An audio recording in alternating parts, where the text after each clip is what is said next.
Assalamualaikum warahmatullahi wabarakatuh. Shalom Namo Buddhaya, salam kebajikan.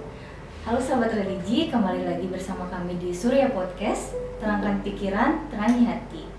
Bersama saya Tiwi dari kantor Kementerian Agama Kabupaten Gianyar, di mana pada kesempatan kali ini kami kedatangan tamu dari Kanwil Kementerian Agama Provinsi Bali, di mana mereka ini berurusan langsung mengenai teknisi penyusunan laporan keuangan serta aplikasi yang digunakan dalam menggunakan laporan keuangan. Baik, langsung saja kami sapa. Om Swastiastu ya Gus. Om Swastiastu bisikan. Penapigatran iki Buce. Sebelumnya terima kasih atas kunjungannya dan waktunya dalam acara podcast Niki. Langsung saja sesuai intro sebelumnya, yang dimana kami akan bahas lebih mengenai laporan keuangan. Nah, seperti yang kita tahu, saat ini kan musim penyusunan laporan nih, Gus bisikan mengenai pengertian dari laporan keuangan itu sendiri. Menurut Gus, laporan keuangan itu seperti apa sih? Saya izin dulu ya, buka masker ya. Terima kasih Tiwi, kita dari Kanwil senang sekali sebelumnya diundang dalam podcastnya. Jadi tentang laporan keuangan, mungkin singkat ya. Jadi teman-teman biar tahu juga. Jadi laporan keuangan itu adalah laporan sebagai bentuk pertanggungjawaban kita sebagai satuan kerja atas pelaksanaan anggaran kita selama setahun, yang wajib kita sampaikan kepada dalam hal ini kewajiban kita sebagai aparatur sipil negara juga kepada Badan Pemeriksa Keuangan.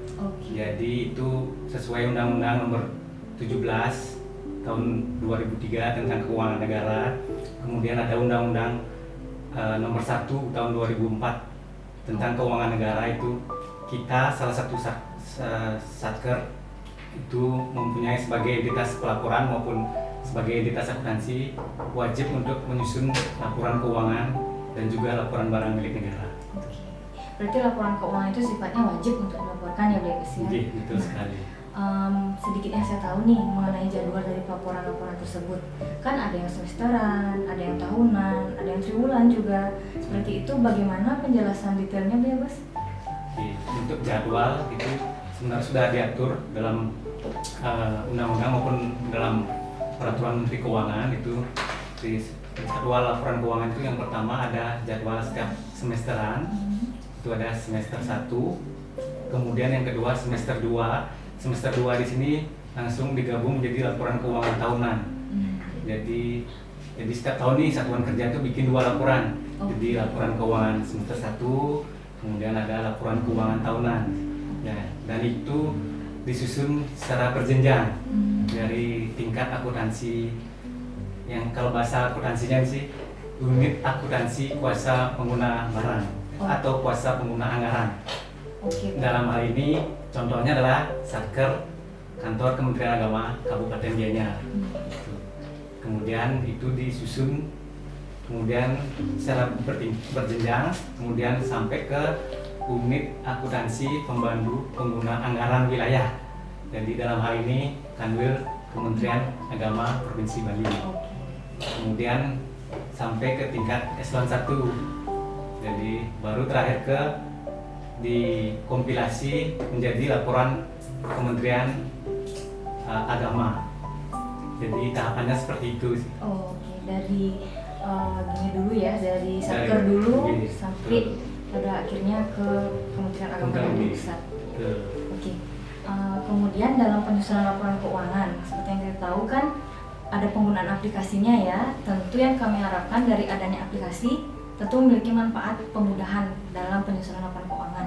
Nah, seperti itu, untuk disuikan gimana kira-kira penggunaan aplikasi dalam penyusunan laporan keuangan tersebut? Izin buka masker dulu. Ya, benar sekali seperti yang disampaikan bahwa untuk masa saat ini aplikasi sudah lumrah digunakan untuk laporan keuangan. Itu ada 2 jenis. Yang pertama aplikasi offline berbasis desktop, yang kedua aplikasi online. Itu aplikasi sudah diberikan sepenuhnya dari Kemenq.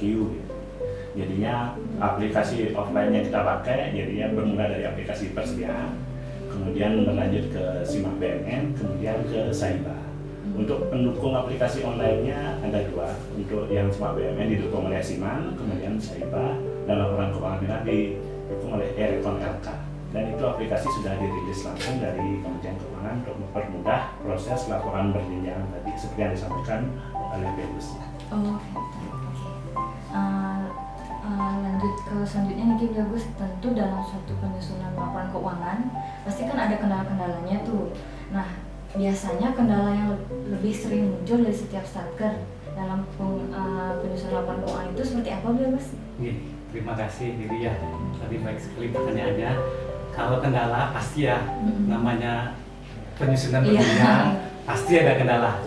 Jadi apalagi kita bekerja, satu sisi kita bekerja manual dengan aplikasi offline, kemudian ada aplikasi online. Dan juga kita penyusunan itu melibatkan banyak orang. Jadi ada operator, jadi mungkin operatornya berbeda-beda, ada operator persediaan itu beda, kemudian ada operator Simak BUMN, kemudian ada operator Saiba. Tentu pasti ada saja kendala. Mungkin salah satunya mungkin koordinasi di antara mereka, misalnya ada keterlambatan penginputan misalnya. Jadi kalau operator persediaan nih lambat menginput barang persediaannya nih yang seharusnya diinput tanggal sekarang, sementara operator BUMN yang seharusnya sudah ditunggu untuk menerima kiriman dari ADK dari operator persediaan itu menjadi lambat. Ya. Kemudian ada juga salah input, kesalahan input angka misalnya, sehingga menjadi neraca tidak balance. Mungkin itu salah satunya mungkin. Kemudian ada yang tidak mengupdate aplikasi sesuai aturan terbaru juga. Dan mungkin ada aturan-aturan baru yang dari operator belum menerima informasi terbaru, jadi ada kelambatan penyusunan jadinya. Mungkin itu salah satunya. Berarti secara teknisnya seperti itu ya, Bagus ya. Kemudian untuk Diswikan mungkin ada kendalanya juga dalam aplikasi untuk penyusunan laporan keuangan tersebut.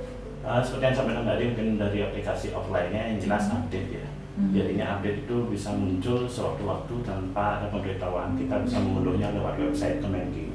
Jadi itu wajib dilakukan oleh operator untuk melakukan update aplikasi yang secara offline. Untuk aplikasi online ya sudah tentu pastinya yang pertama internet. Jadinya kendala ya jaringan internet, koneksi yang mungkin tidak stabil itu akan mempengaruhi dari kinerja teman-teman yang sedang menggunakan aplikasi laporan keuangan tersebut. Dan mungkin secara umum ya pendukung lainnya misalkan laptop itu sudah pasti sangat membantu. Oke, berarti jika ada kendala pasti ada solusinya juga ya biasanya. Nah, sekarang yang ingin saya tanyakan itu mengenai tips dan trik dari penyusunan laporan keuangan. Bagus disesuaikan juga. Seperti yang kita tahu, Kementerian Agama kan cukup berprestasi ya dalam laporan keuangan, terbukti dengan opini WTP selama 4 tahun berturut-turut nih dari 2016.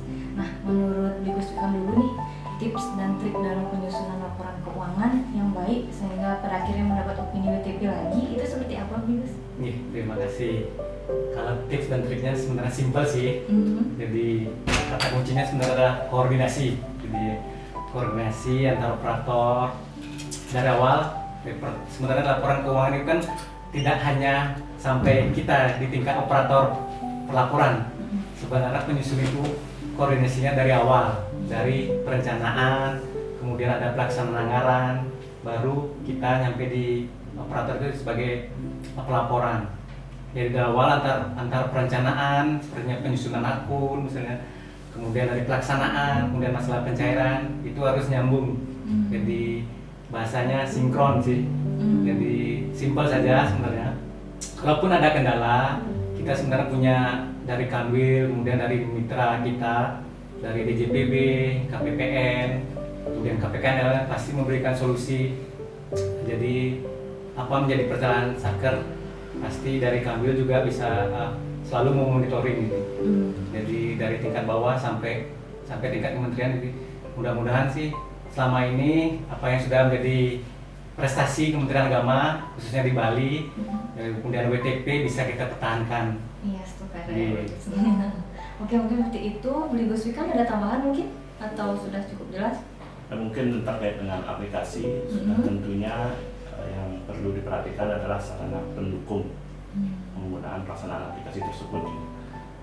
Mungkin yang lebih populer mungkin laptop, scanner, jaringan internet, itu yang menjadi fokus utama dalam mendukung kegiatan pelaporan keuangan ini berbasis aplikasi. Mungkin itu saja.